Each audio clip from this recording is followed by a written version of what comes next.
kalau kita mencermati perjalanan hidup para nabi dan para rasul. Begitu juga perjalanan para ulama Islam terdahulu. Mereka telah memberikan teladan dalam menyerasikan antara dakwah, ibadah, dan mencari nafkah. Bahkan setiap utusan Allah bekerja untuk menopang kelangsungan dakwah, ibadah, biaya hidup keluarganya. Sehingga Rasulullah SAW bersabda, "Ma ba'asallahu nabiyyan illa ra'a al-ghanam." Tidaklah Allah mengutus seorang nabi melainkan pernah mengembala kambing. Faqala ashabuhu, maka para sahabat pada waktu itu bertanya, "Wa anta, dan termasuk engkau ya Rasulullah?" Faqala, Rasulullah menjawab, "Na'am, iya, aku juga. Kuntu ar'aha ala qararita li ahli Makkah." Ya, aku pernah mengembala kambing penduduk Mekah dengan upah beberapa dinar atau dirham. Ikhwatal iman, hadis tersebut sahih yang diriwayatkan oleh Imam Al-Bukhari rahimahullah ta'ala. Contoh lain saya bawakan, ada Nabi Zakaria alaihi salam. Ya, nabinya orang-orang terdahulu. Bahwa Nabi Zakaria ini menjadi tukang kayu. Dan juga ada Nabi Idris alaihi salam, salah seorang nabi yang dimuliakan Allah Azza wa Jalla pada waktu itu. Beliau bekerja menjahit pakaian. Begitu juga nabi-nabi yang lain. Nabi Dawud alaihi salam, beliau membuat baju perang, ya, dia kumpulkan ya baju perang lalu dijual, kemudian itulah untuk kehidupannya, untuk nafkah anggota keluarganya. Justru ikhwatal iman yang azani Allah, bekerja untuk bisa hidup mandiri merupakan sunnah para utusan Allah Subhanahu wa ta'ala. Maka berusaha untuk mencari nafkah, baik dengan berniaga, bertani, dan berternak, tidak dianggap menjatuhkan martabat dan tidak bertentangan dengan sikap tawakal. Tidak sama sekali bertentangan dengan sikap atau sikap kita bertawakal kepada Allah Subhanahu wa ta'ala.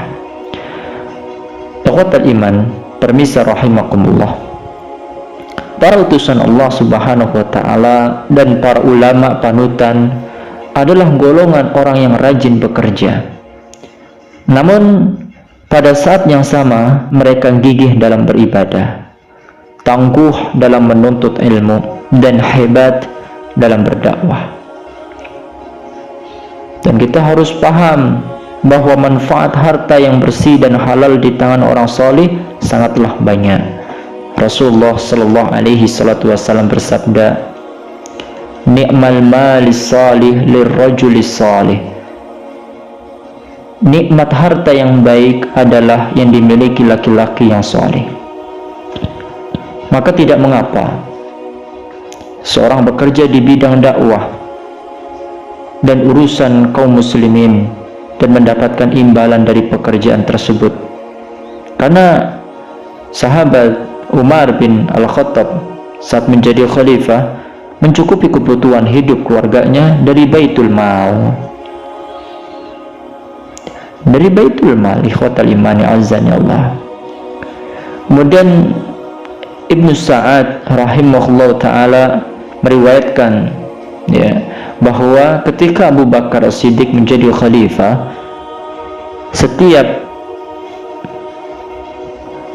pagi beliau radhiyallahu ta'ala anhu pergi ke pasar memanggul beberapa helai pakaian untuk dijual. Dan ketika beliau berpapasan dengan Umar bin Al-Khattab dan juga Abu Ubaidah bin Al-Jarrah, mereka berkata,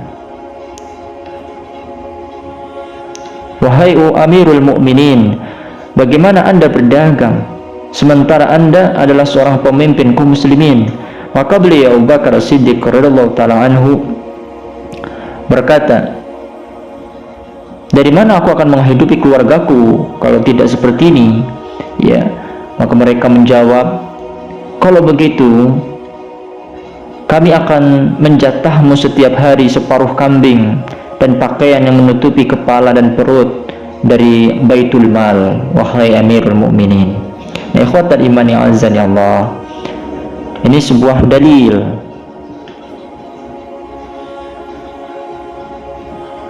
dan apapun bentuk usaha bagi orang-orang muslim, sepanjang itu halal dan diperbolehkan dengan cara yang benar, maka harus ditekuni dan dijalani dengan penuh sukacita. Tidak perlu gengsi, tidak perlu gengsi. Islam tidak mengenal gengsi, rendah diri, apalagi merasa malu. Mulia, karena mulia tidak mulianya sebuah usaha atau profesi tidak bergantung pada bergengsi atau tidaknya ya, di pandangan manusia, tidak, melainkan pada kehalalan dan benarnya jenis usaha di hadapan Allah Azza wa Jalla. Maka bekerja apapun itu, asalkan halal, tujuannya baik, maka itu ibadah, dan itu lebih Allah Subhanahu wa ta'ala cintai dan ridhai, tanpa harus kita gengsi dan sejenisnya, tanpa malu dan seterusnya, tidak.